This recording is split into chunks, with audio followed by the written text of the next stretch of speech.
Soulless Dead, Brotherhood, Chapter 1, Danny Boy. Good evening, I'm Robert Pryor, filling in for Marsha Greenlee. This is Channel 5 News. The CDC asks us to and urges all those to follow and abide by the rules that were placed under the Martial Law Act exactly 2 weeks ago. The island of Manhattan has been locked down. If you are in that area, we ask that you remain calm and remain indoors. As for the infected, if you are indeed infected and know and or see a loved one that is infected, we ask and the CDC implies that you must place them under quarantine. Do not try to help them or try to cure them of the sickness. It will only spread. The CDC also warns if you come into contact to any kind of bodily fluid, be sure that it is not near any open wound, sore, or orifice that it can contaminate. If it does get on your hands and or body, make sure to clean it off with a combination of hand sanitizer and many detergents and or soaps that has been found effective. Also, be sure to lock down your homes. Martial law has been placed on the state of New York and many others on the East Coast. That is all. A curfew effective 6 o'clock tonight has been placed. If you are out on the streets, remember to gang and group with at least 2 to 3 people. Also, remember to keep noise down. An ordnance system has been placed. No loud music, no gunshots. If you are out afterwards, the National Guard has been given weapons free to fire.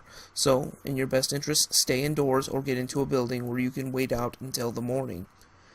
If you are indeed infected, remember, be calm, stay collected, and try to ingest plenty of fluids. That's what I heard. That's what I continue to hear. The National Guard and the government were coming to save us. It's me, my father, and my mother sat there holding each other on the couch in our apartment. We watched in horror as the news reporter blatantly read something off a teleprompter. He looked stressed, tired, and he certainly didn't want to have to say the things he did. He continued to ramble on, but I didn't want to say anything. My mom's cheek rested against my forehead, holding me tight, like when I was a little boy. My father, with his face buried in his hands, hunched over. I can remember what it was like weeks before this started, back when people stopped going to school and when things started to get weird. Growing up, I was a rich kid. I always had everything I wanted. Danny Whitman, or Danny Rich as everybody used to call me. I had everything. My friends were usually a little more on the poor side. Being at New York, it's already tough enough to make a living. My dad, James, was a rich, wealthy doctor and made a lot of money and made a lot of waves in the community. He worked at Mount Zion and was on call almost all the time, so I never really got to see him. My mom was a big-time city lawyer, Martha Whitman. Every day when I'd come home, she'd be sitting at the table with piles of Nilla folders and papers, at least 4 or 5 phones sitting in front of her, or at least 2 up to her ear. I'd come in, and she'd tell me to be quiet by shushing me and telling me that there was some kind of frozen food that was poorly and regularly prepared for me. I'd go out with some of my friends and their parents understood my situation. But I always felt like the third wheel. We'd go to a ball game or go out and hang out, and I'd always feel like I didn't feel welcome, no matter how much they tried to get me to think otherwise. I can remember when this all started, before we all barricaded ourselves in our apartments. The week started out as normal. The news, somebody's going to be a terrorist, who's the next big bad guy, North Korea's pissing out the world, and, well, everything's the same. A new disease, a new flu, a new reason to get a flu shot. Growing up in New York, we always had to. It's kind of like what you see in the Japanese news or what you see on TV. They're always wearing masks. Well, with a massive population density like ours, it was kind of necessary. I rode the city bus and I saw all kinds of grody stuff. People puking, drunks sleeping off their late night, druggies wandering around asking people for change, or just some people looking into the ceiling, waiting for their inevitable job, going through the motions, and then a couple kids like me. That day at school was strange. A couple of my friends that were in my class weren't there, just empty seats. The teacher informed us that they were out sick and that we also had to use Purell, and we always had to clean our hands and make sure to wash them. And by about the middle of the week, about Wednesday, we were wearing masks. We were pretty much bathing in hand sanitizer. Everything we did was clean, and a couple times doctors in suits would come in, run tests, and swab our desks, and make sure that everything's clean. I'm sure the janitors were working overtime. There were police in our school, a couple at a time. We'd see trucks, army trucks from what it looked like out our window, driving down the street. My friends told me not to worry, and it was just maneuvers, and they were just, freaking out. Something like the swine flu. They were just pushing it up. Nothing really to worry about. And I didn't worry about it. But as that all started, I got to see less and less of my dad. It was starting to worry me. As soon as he'd get home, he'd get a call, a red alert, or a code blue. He'd have to rush right off reluctantly, throwing on his jacket, grabbing his keys off the counter, and leaving. I'd sit in my doorway watching him.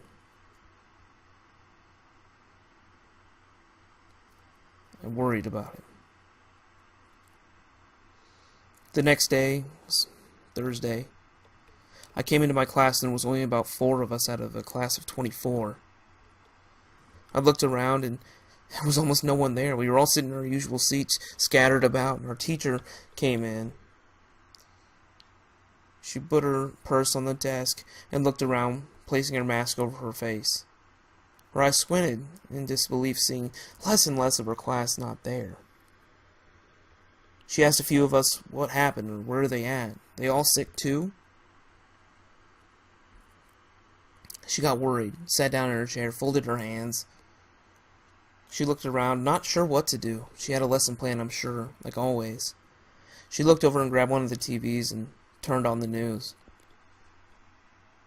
They were spouting some mambo jumbo, but I just threw on my iPod and just ignored it. It was just free day, honestly. We didn't have anything else better to do, and since there weren't enough kids, we didn't bother doing anything. About an hour into class, the phone rang, the one sitting on the wall. My teacher got up and walked over towards it, picking it up, saying yes and nodding a few times, only to hang it up a couple seconds later. The teacher clapped her hands together and looked at all of us and said, "Today's a very short day. We all need to go home. Apparently some administrators from the CDC are here and they want everybody to head home safely. You'll be receiving rides. They have a few vans parked out front." We were all confused and scratching our heads, and we just didn't know what to do. So I just grabbed my backpack, sloughed it on, and made my way downstairs to the front of the school. We looked around, there was only about 4 vans. I was expecting a lot more, at least 100 kids here. I looked around and there wasn't very many. There was about 16 of us from what I counted. We piled into the vans and we made our rounds. I was one of the last people since I lived in the upper crust part of town. They eventually dropped me off. The 2 drivers, one of them got out and said, "You need me to help you to your door?" And I'm like, "I've got it." Jeez. I threw my backpack on and made my way upstairs, saying hello to the doorman. He was wearing a mask too. I got in the elevator and made my way up to my house. Walked through the front door and my mom was there. Again, going through papers, talking to clients. She looked at me briefly, put her phone down, and mouthed to me, "Your supper's over there. Go ahead and go get it. I made meatloaf." I grabbed my food, went into my room, and began to take out my rage on any poor, unsuspecting noob on any game I can find. The hours passed by and it was getting late. And I laid my head down on my pillow. My dad still wasn't here. And I was worried about him. Even though I didn't get to see him, I still missed him. I was worried. Who wouldn't be? My eyes got heavy and I slowly started to drift off to sleep. I woke up a couple hours later to the front door opening. Someone was banging on it. I got really scared, and growing up in New York, you never know who's trying to rob you. I grabbed my baseball bat, and with all the civil unrest, I held it tight. I wasn't sure what was going to happen. I heard about the riots downtown, people hoarding food and stealing things. I heard my mom's door open just across the hallway. She came out. She had a little handgun she bought. Being a lawyer, you never know what can happen. She pushed my door shut and told me to go back inside and hide. I laid down on the floor and kept the door cracked, peeking out with one eye.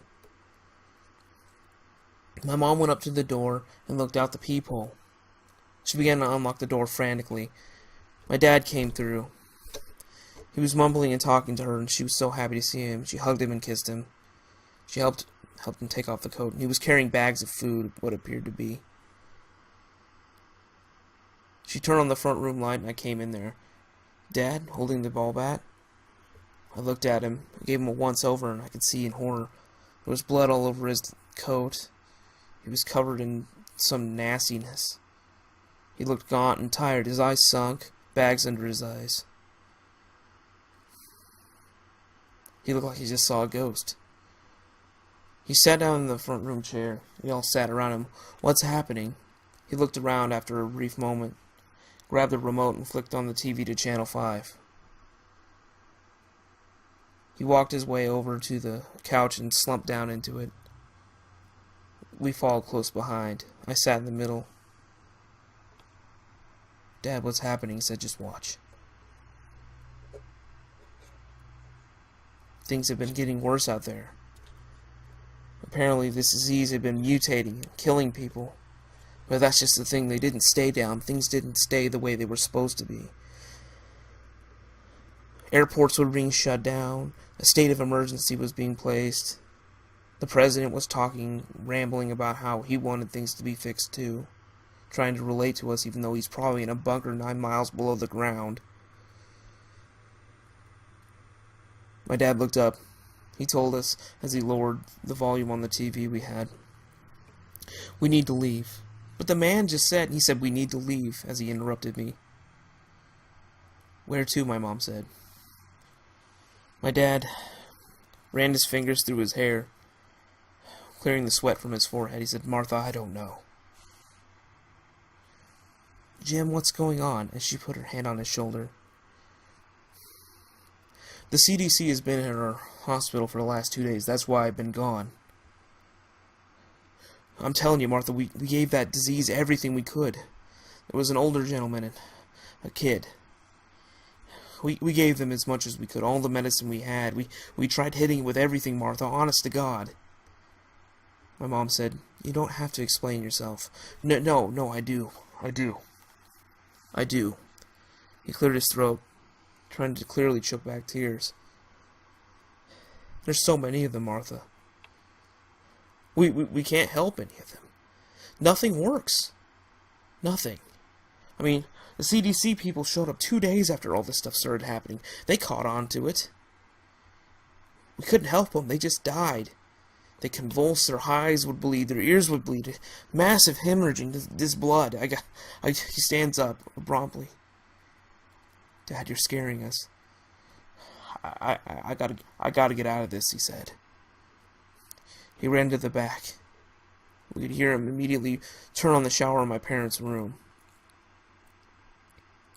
My mom looked at me and put her hand on my lap and said, "You just stay here. I'll go talk to him, okay?" I sat back. Bleeding from the eyes, I thought. Hemorrhaging? I've never seen my dad that bummed. I mean, yeah, sometimes he gets sad about seeing people die of diseases and stuff, and sometimes he shows it, but this, he's never been gone this long. I was worried about him. About us. I continued to watch. The broadcast continued. The man got somber and said, "Be sure not to leave your house. If you have any reason at all, disregard it and stay in your home. Lock all your doors." That was my cue, I thought. I ran over to the door and locked all of them, peeping out the hole while I was doing it, making sure nobody was coming around the corner to bust our door down. I went back to the TV, hoping, groping, grasping, and gasping for some sort of information. He continued to talk about how riots had been breaking out in New York and all sorts of other states. He then began to speak about how the military was doing maneuvers and evacuating people to the middle of the country. Less population density. Massive amounts of checkpoints. And I thought, that's it. We can leave to the Midwest. There's military bases there. There's gotta be. Bunch of gun-toting rednecks. We'd be able to fight this. We'd be safe from the disease. A lot safer than being stuck in this apartment. It's times like this when I wish I was one of those rednecks that prepped it with everything. It would have been nice. At most we got a couple boxes of Captain Crunch and a half-empty jug of milk. My dad came back a short time after. He looked a lot more clean-cut, but still looked gaunt and exhausted. He came out and said, "Okay, here's what we're gonna do. You know that suitcase we bought you for Christmas?" Yeah, the one... Yeah, Danny, listen," he said. "I need you to go to your room and grab a lot of clothes. A couple shirts, pants, underwear, socks, the whole deal. Toothbrush, whatever you can find. Even if you got any candy, pack that too." "Dad, are you kidding me?" "Do it, please, son. And when you're done, come out to the front and help me pack food into these bags, okay?" My mom looked up and, "You're scaring him, James."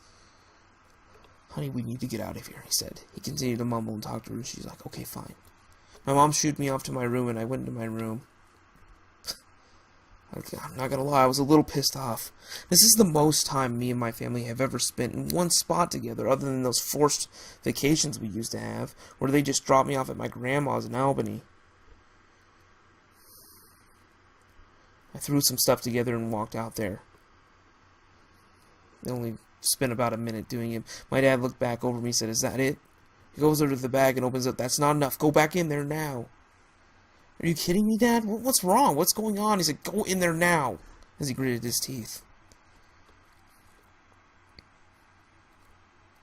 My dad looked out the window and we could hear gunshots. A lot of them. I looked over to the window as well. My dad told him to get back. He was in the army for a few years as a medic. He said, "If you look out that window, somebody might light you up.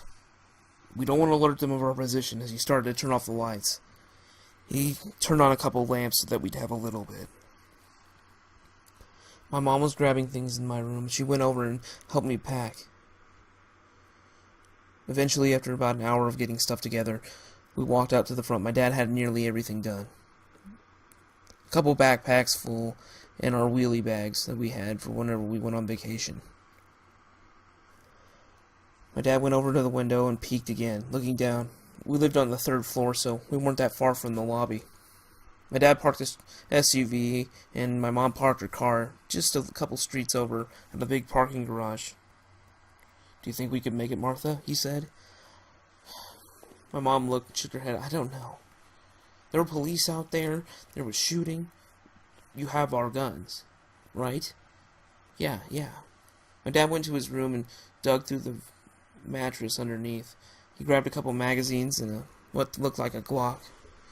He loaded it and placed the others in his pocket. My mom grabbed hers and grabbed a box of shells, and we made our way down to the lobby. The lobby was completely trashed, paper strewn about, clothes, bags ripped open. We went over to the corner and we could see the doorman, James. Just like my dad, he was laying there in a pool of blood.